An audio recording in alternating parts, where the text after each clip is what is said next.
I guess my next question is like, where do you see your place? I guess specifically in the group that you're a part of. Okay. But also broader range, like in the gun. I always default to gun culture, but I guess gun community. Yeah. My place in it? Yeah, where do you see your place in it? Well, I'm a problem solver by nature, so I tend to want to find something that there's an inefficiency or a gap or a problem that needs to be solved and jump in. So, I mean, it doesn't have to be this, but technical stuff is usually my wheelhouse. So I find myself doing that sort of thing for people, people that are stuck or they don't know what to do about something technical. And that's what I do for our group, right? Like I could be considered the comms guy, but more than anything, it's like I'm the nerd of the group, right? Right. But I'm a relatable nerd, right? Like I'm a nerd you can have a conversation with, and I don't only do nerd stuff, but I can. So I think that's kind of my niche, is like, you got a problem to solve it involves zeros and ones or computers or electronics or anything in that realm, then I might know what's up, or I know how to figure it out. So that's kind of been my focus. I try to be a utility player though, so I mean, everybody's got to know how to do everything. I don't take medical for granted. I don't take being a rifleman for granted, or being a prepared citizen for granted. Do all that, run all that every day, all the time, very seriously. And I want to live the lifestyle. I mean, it's the path. I like the name of your channel, Max's Path. Like Evan's path is similar, where I take this seriously as a path I've chosen to be in charge of me and my family's well-being, right, and the people I love. So this is an aspect of that, but this isn't by any means all of that. So I enjoy it. I love the people, the friendships, and the brotherhood of all the people involved, and most of them are pretty cool. Some we put up with. Jody's one of those. Yeah. How are you? Yeah. I'm the rambling psychopath that shows up every now and then. You said it. I can't help it. My mind goes that way. I just go with it. It's worked for me so far. But I don't know. I mean, that's basically. Well, I don't have a calling necessarily. What started you? On which thing? Just in the path that you're on. Well, I guess it's hard to put a finger on it for me. I've always been exposed to guns through hunting with my grandfather. So I had shotguns, once or twice a year at the range, or shoot for deer hunting or turkey hunting. But I think, getting married, starting a family, that definitely amped things up. I think my path has been seriously impacted by my own personal life story of, 2013 or so. The crap hit the fan in my personal life, and I really encountered true evil for the first time, like some people intent on ruining me or destroying me. And so coming to face that kind of evil, and it wasn't a physical danger, but it was, a macro level threat to my life, and that's eye-opening, when you're like, oh, this is not, like, life is not always just a walk in the park. And it had been up until that point, and I'd done some crazy stuff. I'd lived abroad and traveled on a motorcycle across the country and back. I'd done a lot of cool stuff, but still hadn't ever come into contact with anyone intent on doing me harm. So after that, I was kind of red-pilled on, like, okay, got to get serious in a lot of different ways. And I think, getting on the Marshall path was part of that, of seeing. I started to be a little bit more outspoken about my beliefs and about my philosophy, and started to see people get angry, and I was not the angry one, which is like, it was actually fascinating to me, to where I started poking the bear a lot to see what would happen for a while there. So, observing like culture and society kind of going off the rails because you say the wrong thing or think the wrong way. God forbid you think for yourself. Right. That kind of woke me up to say, all right, all these people are going to turn against me just because I said the wrong thing. Right. What if it's really bad? Like, what if, all the things we imagine can happen? So that kind of woke me up, and I wanted to find my people, because I realized a lot of the people around me were not actually my people. As soon as I voiced an opinion that was out of the allowable opinion area, I was off the team. And that was pretty scary at first, because I'm like, holy crap, all I did was say hands up, don't shoot was a lie. And it actually was a lie, like on recorded testimony. And I said that, and it was, you're Satan, Yep. So anyway. It's amazing what people will do to try and keep the blinders on. Right. So, we all have our issue with that, and I'm sure I have my version of it, but I do attempt to understand what's true, and I believe in truth. So, anyway, all that to say, that's probably where it all started, just kind of having that red pill experience. Yeah. And then I think, to borrow something from kind of one of my favorite authors, Michael Malice, just kind of transitioned to more of a white pill of like, okay, I've got a path, I've got a community, things are going to be good. Like, it doesn't have to, you don't have to be on guard and on offense or defense all the time. We can actually thrive and enjoy ourselves, and I love that. And that's hard because I think when I first delved in, and my first exposure was through James. Yeah. And watching the videos for years, and then I had my own experience of I lived in a city. Like, evil was around every corner. I never lived in I was almost mugged multiple times. Never successfully, but came close a few times, including one close call that I realized in that moment, like, I could be dead right now if I had not done exactly what I should have done. And then having a situation with just a homeless vagrant and realizing, like, cops aren't coming. Yeah. I can see the police station, and it's been 15, 20 minutes. Cops aren't here yet. And that feeling of helplessness, and going to the wife, it's like, honey, like, and I grew up with guns. My dad had I don't know how many guns he had, but he had guns. I shot. No mindset. Not mine. Well, sort of, but his mindset was very wrong. Yeah. A mindset, but wrong. Right. Sure. But being exposed to it, being around those people, being around the good old boys, being around the guys that probably had concrete bunkers and thought the world was going to end, the Russians were going to be invading any day. Yeah. But that was that moment of feeling helpless because I didn't have what I needed to defend my family. I didn't have the skill set. I had the mindset, but I did not have the skill set. Yeah. And then finding, saying to the wife, hey, I need to get a gun. And then randomly looking up body armor. And there's James, this guy who talks really fast and pulls at his shirt a lot.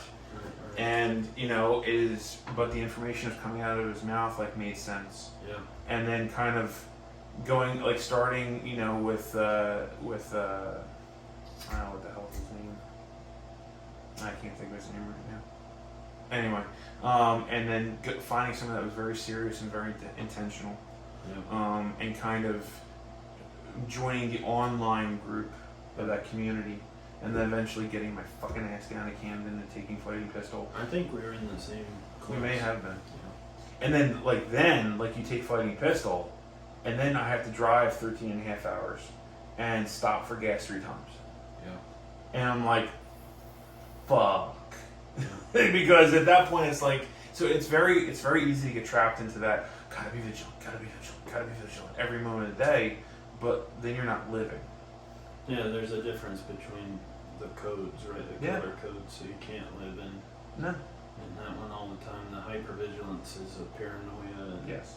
But you can't be a zombie either, which is, I think, there's a balance.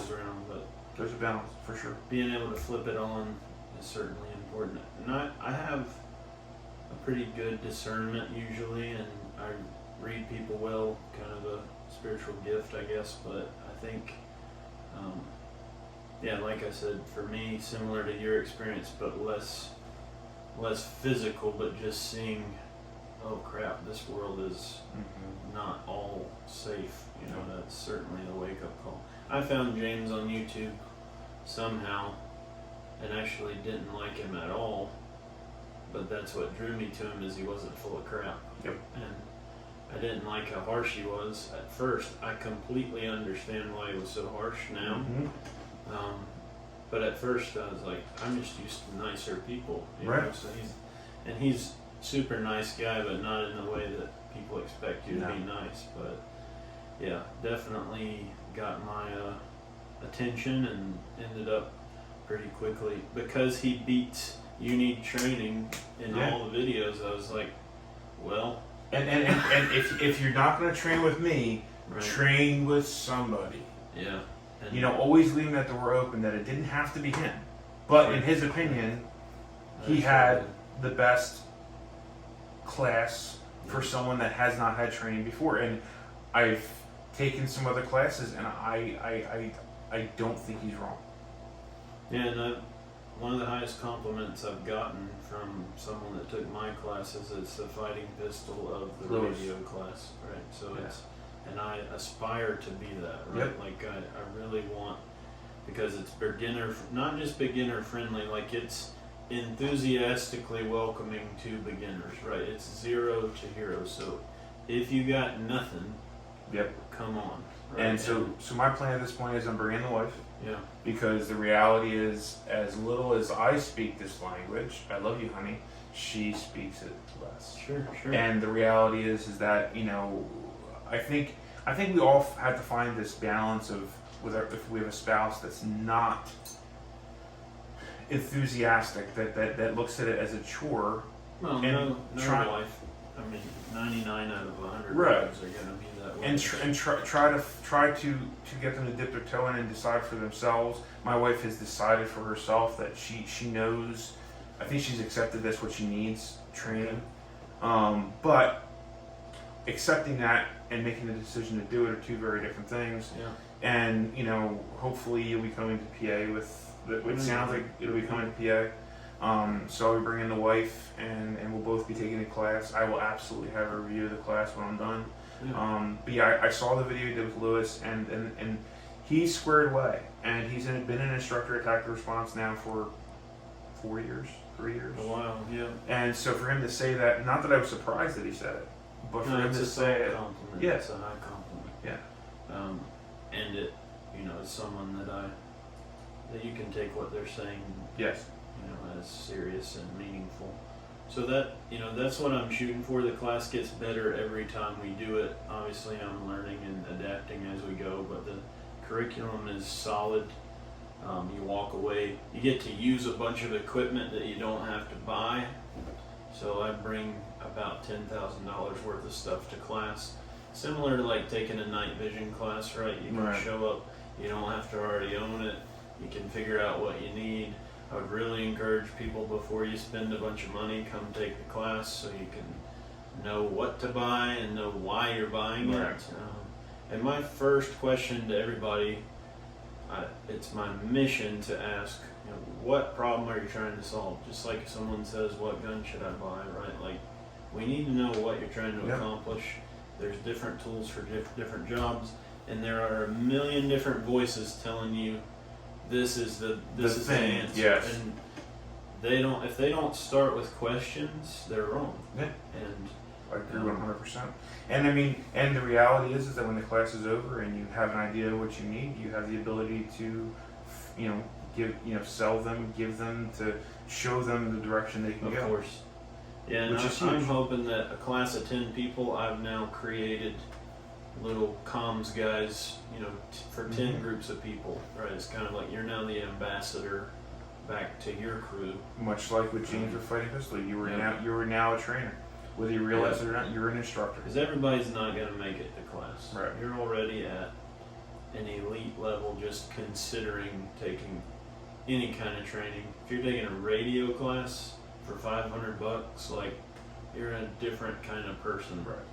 And so you're going to have something to take back to that. And that's what I am for the local team here. I didn't have a class to go take though. And so everyone could go learn what I teach with a year on YouTube and a couple grand. Right. Like, just like James said, you could learn everything with a pallet of ammo. Mm-hmm. And I think that is true. If you want a shortcut, like if a year is more expensive than $500, which for most people that is, Yes. come take What the is class. what is your time worth? So I mean that's For that's sure. how it goes. We got layaway. I'm looking for people to host me across the country, literally like anywhere in the continental U.S. I'll come to you if you can get a minimum of about 6 students, because I'm trying to get this, started. I'm kind of blazing the trail, so And if that you won't could, always be the case. if you could see his garage right now, you would understand how dedicated he is. Why do you say that? Because it's full of radios.